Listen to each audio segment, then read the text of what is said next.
Airport workers. What is the most heartbreaking goodbye you witnessed?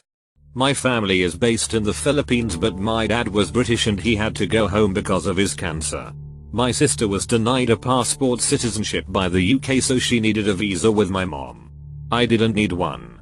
We sent him ahead and were soon to follow him to the UK as we were just waiting for my sister's visa. My mom and sister were denied by the embassy for a visa. The look on my sister's face when she said goodbye to my father at the airport broke me. She couldn't let go of his hand and the security had to follow her and gently tell her to return to us as she had run to follow my dad. Her wails when she had to learn she couldn't see my dad broke me more when the letter of denial arrived. I had to fly alone to take care of my dad. They never got to say goodbye properly when he died because the cancer took him so quick. My sister was 8 years old when that happened 2 years ago. Until now it breaks my heart. Met the love of my life just a couple months before moving to New Zealand. For a whole bunch of seemingly valid reasons he couldn't come and we said goodbye at Belfast. I had already rebooked to stay longer while drunk in a pub a week earlier. So 8 was flying back to have 12 hours overnight to empty out my apartment and then fly to New Zealand. That goodbye nearly destroyed me, knowing that I loved him so much. But we had been together such a short time that long distance would be a struggle. It was awful. We cried and held each other until it was almost too late, and then I cried through security and the whole flight. Super heartbreaking. Happy ending though. Due to not having a car that day, his dad dropped us off at the airport, and when he saw how devastated my boyfriend was upon returning to the car, he basically said, "If she's so important to you, why aren't you going to New Zealand?" And there we were. Barely a month later he had a flight, a visa, and we were apartment hunting. I know in my heart we could have survived the distance. But hot damn, I'm glad we didn't have to try. Once saw a little girl who was trying to run after her father when he entered the security. Her mother held her back. The sound of her crying will always stay with me. It was really heartbreaking. When I met my she'd told me she was going to spend a year abroad in Europe for her last year of college. We were together for about a year and a half before she left for Europe. At the airport, after spending 2 weeks abroad with her to help her set up her apartment and school things, I managed to keep it together until I reached the bathroom of the waiting area and then cried for probably 10-15 straight minutes. Until my entire face hurt. Long distance relationships are hard. But we managed to text every day and Skype every other day. It was difficult. But we made it through and just got done moving in together. Not sure if it counts, but I worked as an airport interpreter. Some years back I was dealing with the morning flight to Mexico and waiting for the afternoon people to fly in from out of state to go on their connecting flight to Cancun. One young guy with a guitar was standing around and talking with people. He was talking up the flight attendants and looking like he's having a great time. He gets a call and soon turns somber. It happened too fast.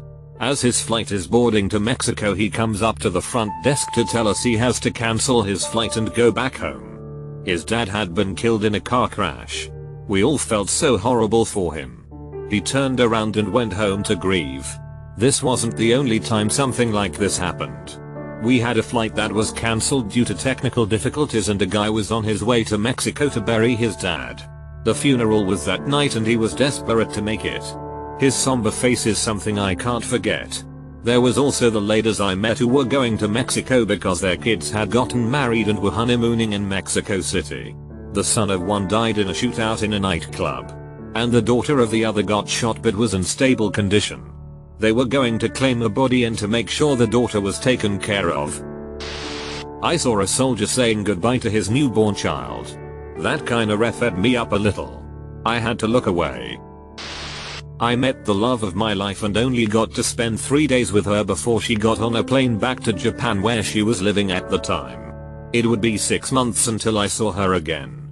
Married 15 years last month. Before I was born, my mom had breast cancer. When I turned 7, she was told she had uterine cancer. By the grace of God, they caught it super early. My parents were in the midst of a divorce but obviously put it on pause so my dad could help my mom in every way. He was working for Rubbermaid at the time and used all of his time off to take care of mom and take her to treatments and such. Rubbermaid decided that dad needed to go to China to take care of some issues that had arose with a product he had designed. My sisters and I took him to the airport and my dad started tearing up and told us to take care of mom and each other while he was gone. Apparently the look on my sisters and I faces was pretty upsetting to other people around us because dad said on the flight. A lady stopped him and hugged him saying she was praying for our family. He came home 2 weeks later. Mom went into remission and has remained cancer free for 20 years. They did end up getting a divorce but it was pretty amicable. Oh. And he quit Rubbermaid after he got home and was offered a general manager position of a plant of a smaller company where he has stayed since. He strongly dislikes Rubbermaid. He missed several of our birthdays due to work, traveling for work and last minute crises that would arise. I'm a worker and a few years back I had a guy come into my bar with what I assume was his girlfriend or fling. Whatever. At one point he was asking me, how do you do it? It's gotta be sad watching people say goodbye all the time, and I truthfully told him that not many people make a big scene about goodbyes at this airport. I haven't seen any that have stuck with me. Eventually his girlfriend leaves to get on her plane and he continues drinking a bit. I'm friendly and keep talking to him. Eventually he goes to leave.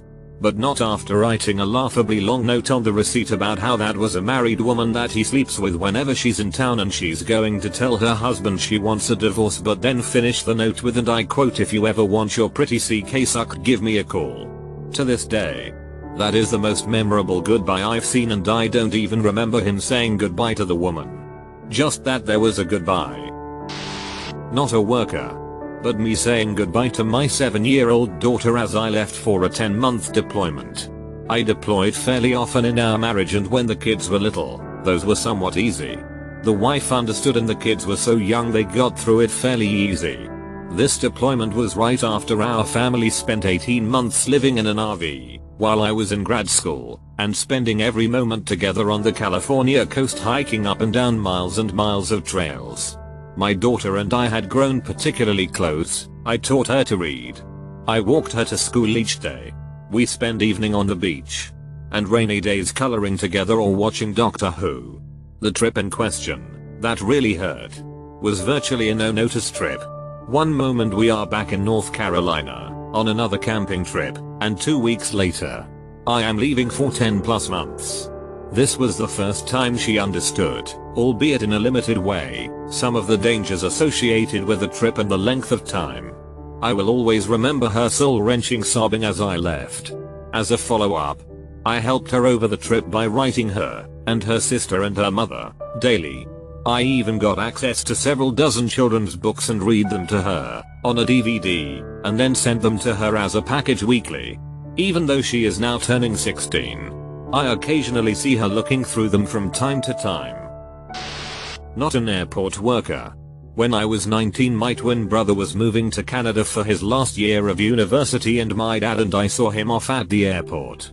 When it came time to leave him, we both hugged him, told him we loved him, and he walked off up the ramp with his ticket. I looked at my dad and he just held both of his hands to his chest and tears were rolling down his cheek. Second time I had ever saw him cry.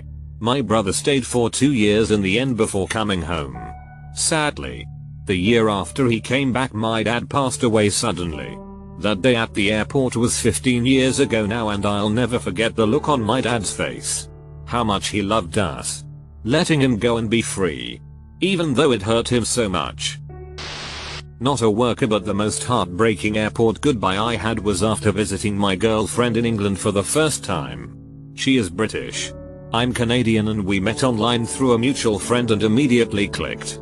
I was only 18 at the time and had no idea how I was going to fly to Europe to meet her. Eventually, after 18 months of online dating, I managed to save up enough to stay in the UK with her and her family for a month.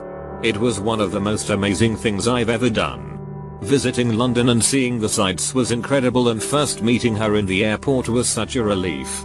Seeing her not as a picture in my phone, voice in my headset, or face on my computer chat, but as a real person lead to so many emotions.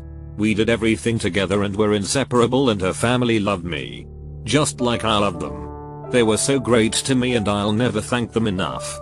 Eventually the time came and I had to leave. The final few days of the trip turned from excitement and happiness to curled up in bed watching movies and lots of crying. It was heartbreaking holding her in her room and assuring her that I would see her again, but the truth was I couldn't guarantee that. This trip cost me thousands of dollars and I had no idea when or if I would ever see her again. Squeezing her hand at the airport and comforting her took all of my emotional energy and I nearly broke, but I had to be strong for her. She needed me to be her rock and I did the best that I could. Once luggage was checked and I had to go through security, that was when the sobbing really started. Forcing myself to walk away from her as her parents took her sobbing back to the car was one of the hardest things I've done in my entire life. Long distance is brutal and I don't wish it on anybody. I know I wouldn't do it again. I managed to go twice more. I spent 6 weeks in England the next year and then flew again before Christmas to propose. We've been married for nearly 2 years now and she's the love of my life. She lives with me in Canada because it was easiest for us while I finish my degree, but if she wants to move back home then I'll follow her anywhere. It's the least I could do.